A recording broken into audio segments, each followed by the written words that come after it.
The University of Nairobi's new chancellor says the continent has vast potential, but to realize the promise of AI and green jobs, rich countries must honor their commitments. Africa has all the potential to meet pressing climate challenges with innovative solutions, according to one of the world's renowned environmentalists.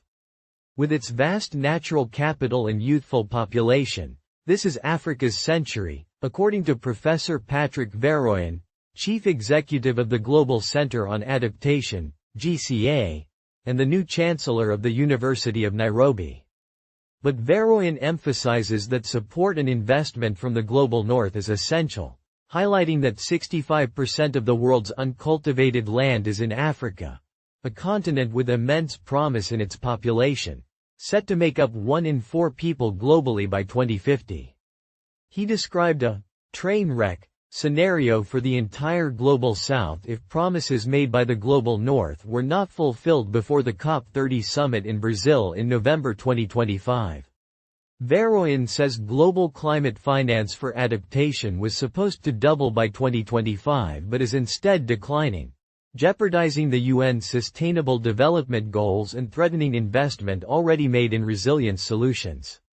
If you don't invest in climate adaptation, how do you capitalize on opportunities for job creation, green growth and avoided losses? He says. The GCA, headquartered in the Netherlands, with offices in Ivory Coast, China and Bangladesh, is an international organization working on climate adaptation worldwide, calling itself a solutions broker, and providing analysis on climate proofing and food security. Every project without a climate lens is a wasted project, says Verkooijen. Partnering with governments and institutions such as the World Bank to integrate climate adaptation expertise into their projects, GCA's portfolio boasts $9 billion, £7 billion, in climate-proofed projects in Africa alone. Verkooijen says GCA's role is threefold: political mobilization, providing climate risk analysis and ensuring climate-proof development. Chaired by the former UN Secretary-General Ban Ki-moon, its supervisory board includes Macky Sall, the former president of Senegal. Advisory board members include the President of Kenya, William Ruto, the Prime Minister of Barbados, Mia Mottley, Tanzania's President, Samia Suluhu Hassan, and the President of the African Development Bank, Akinwumi Adesina. We mobilize heads of state to talk about adaptation, says Verkooijen, because if they don't, others won't, and nothing will happen. In 2021, at Glasgow's Climate Summit, climate adaptation was recognized as a central component of the climate crises debate for the first time. But, he says, one of GCA's significant hurdles remains finance. Climate finance for adaptation was supposed to double by 2025, but we're seeing the numbers go down, Verkooijen says.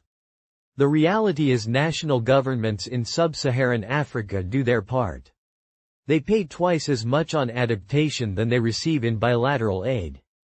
It's a scandalous reality as they only emit 3% of greenhouse gas emissions yet suffer disproportionately from climate impacts. The Global North had failed to honor commitments to double adaptation finance while the shortfall threatened to derail sustainable development goals in Africa, he says. GCA hosted an African Adaptation Summit in Rotterdam 2 years ago. African heads of state came to the Netherlands, where they met leaders from the Global North and said, "We come here not as beggars, but for a partnership." The Africa Adaptation Acceleration Program, AAAP, was placed on the table. It's now the largest adaptation program in the world. The AAAP, co-designed by the Africa Development Bank and GCA, and endorsed by the African Union, mobilizes a $25 billion initiative to accelerate climate change adaptation across Africa. Despite its scale, it is a drop in the bucket compared with the $100 billion needed annually for adaptation in Africa. We're only receiving $10 billion from the Global North for adaptation, far below what is required, Verkooijen stresses. GCA's work includes large-scale projects designed to protect vulnerable communities and infrastructure. For instance, it analyzes significant developments such as the highway between Nairobi and Mombasa and ensures projects are climate-proofed, says Verkooijen. As the newly appointed Chancellor of the University of Nairobi, the first non-African to hold the post, Verkooijen is also tasked with transforming the institution into a global player. He is focused on the university's Big Five initiatives: innovation, green jobs, AI, leadership and health research. If 1 million young Africans enter the labor market every month, where are the jobs of the future? It is in the fourth industrial revolution and the green space. We are creating Silicon Savannah, a hub for startups and venture capitalists, mirroring Silicon Valley's success, he says. Verkooijen stresses the importance of international partnerships, particularly in fiscally constrained environments. The University of Nairobi aims to serve Africa and be a global player, but financial streams from the government will not increase, he says, meaning the university must attract global support.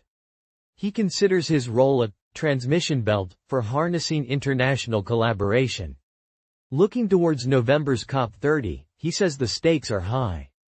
There is no way for the UN's Sustainable Development Goals to be achieved in Africa without putting adaptation at its heart.